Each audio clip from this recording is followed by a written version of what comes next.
Meus amigos, minhas amigas, se tinha um canal que puxava o saco e passava pano e defendia o Alexandre de Moraes, esse canal se chamava UOL. Esse que vocês estão vendo aí na telinha aí, né?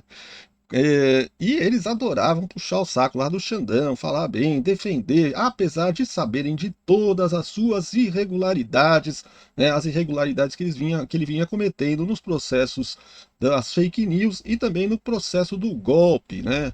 Então, muitos juristas, né, alertaram de que Alexandre de Moraes estava cometendo muitos erros e irregularidades e que deveria ser parado, e era inclusive ele não deveria nem estar julgando esses processos, já que ele se considerava vítima. Como é que uma vítima de uma ação pode julgar aquela ação? Não tem cabimento. Então são coisas surreais que vinham acontecendo nesses processos. Porém, né, a UOL, né, a Globo News, a CNN, todos esses sites, todos esses canais, eles defendiam o Xandão porque era para condenar o Jair Bolsonaro. Então, só que agora o Bolsonaro já foi condenado. E as mutretas dos juízes continuam acontecendo sem parar. E agora, de repente, o UOL, até a UOL, está pedindo o impeachment do Alexandre de Moraes. É isso aí, pessoal. Impeachment do Alexandre de Moraes é o que a UOL está querendo. Vamos assistir aqui, pessoal, porque esse conteúdo tá sensacional. Depois também tem a Andréa Sadi falando aí, detonando o Xandão.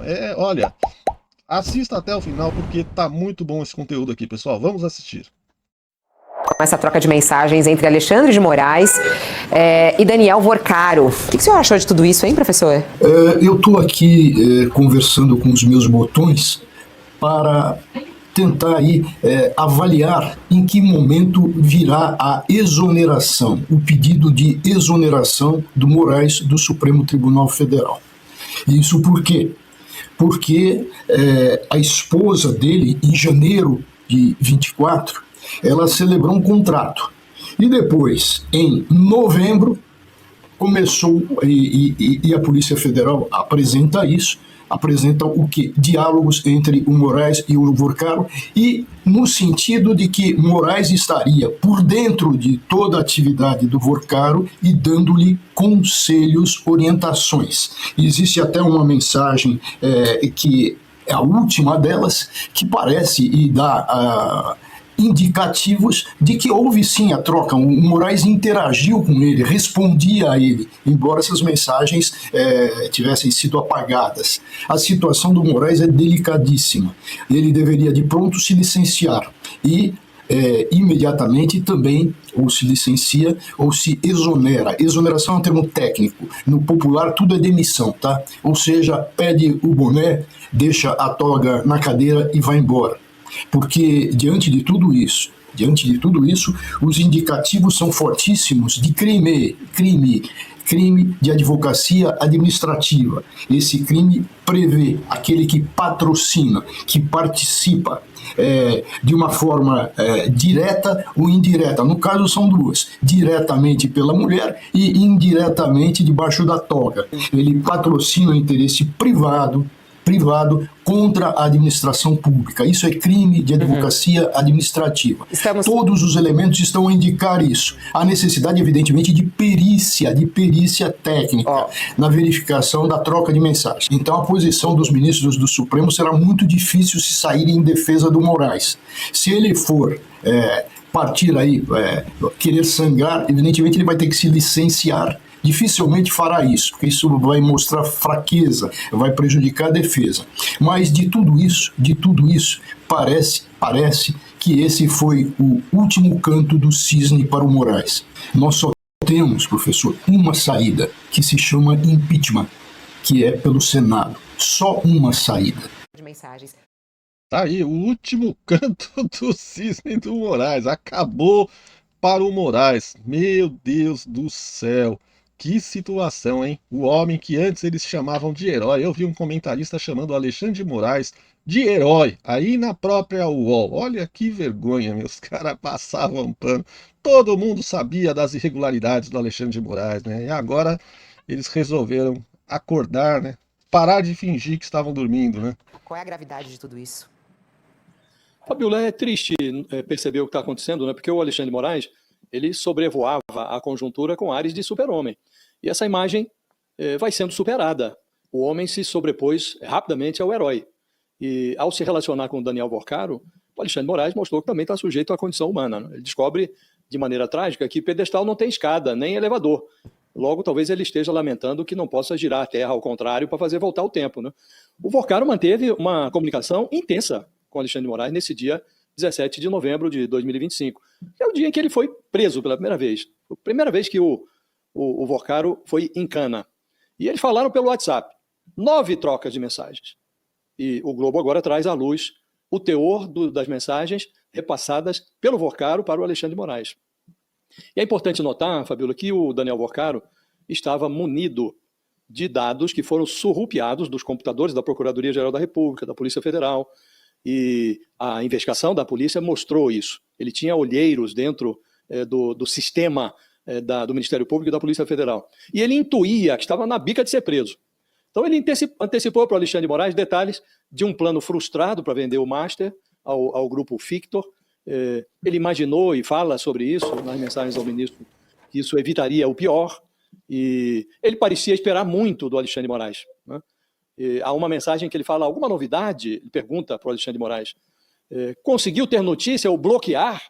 Um criminoso que tem a ousadia, e àquela altura já estávamos falando de uma pessoa que estava prestes a ser presa, tem a ousadia de se dirigir assim ao ministro da Suprema Corte, né? As respostas do Alexandre de Moraes foram apagadas, mas ele acabou deixando ali as digitais num emoji de joinha que ele aplicou ali embaixo de um aviso do Vorcaro. Estou indo assinar com os investidores de fora, estou online. E, evidentemente, sabemos hoje que ele não foi para Dubai, como pretendia, foi preso a caminho do avião que o levaria para essa viagem, que muitos suspeitam que seria uma fuga, né? Essa proximidade do Vorcaro com o Alexandre de Moraes é tão inusitada quanto uma parceria do Lex Luthor com o Super-Homem. Ninguém esperava isso, né? Mas depois de contratar por 129 milhões de reais a Viviane Barsi, que é a mulher do Alexandre de Moraes, o Vorcaro parece ter imaginado que inaugurou ali com o marido da doutora um relacionamento, Fabiola, como aquele relacionamento da música do Claudinho Bochecha, não sei se você se lembra, é uma música que ficou muito famosa, né? E o Vorcaro parece imaginar que sem o Alexandre de Moraes, ele se considera fogueira sem brasa, futebol sem bola, piu-piu sem frajola, né? É lamentável que esse tipo de mensagem tenha sido direcionada ao ministro. No primeiro momento, o Alexandre de Moraes, quando só tinha sido divulgada uma mensagem, o Alexandre de Moraes negou que tivesse trocado mensagem com o Vorcaro. Depois, quando vieram à luz todas as mensagens, aí ele foi procurado novamente e aí não se animou a comentar, Fabiola. A defesa do Vorcaro tampouco quis fazer comentários. Então, parece pouco a favor do ministro ao fato de que o personagem que imaginava obter proteção está em cana, o banco dele foi liquidado. Agora, isso pode ter acontecido à revelia da vontade do Alexandre de Moraes. Seja como for, Fabiola, é muito lamentável que um criminoso tenha se sentido à vontade para tratar de assuntos relacionados à sua criminalidade com o ministro do Supremo com tamanha liberdade, com tanta facilidade, com acesso ao WhatsApp do ministro. É lamentável.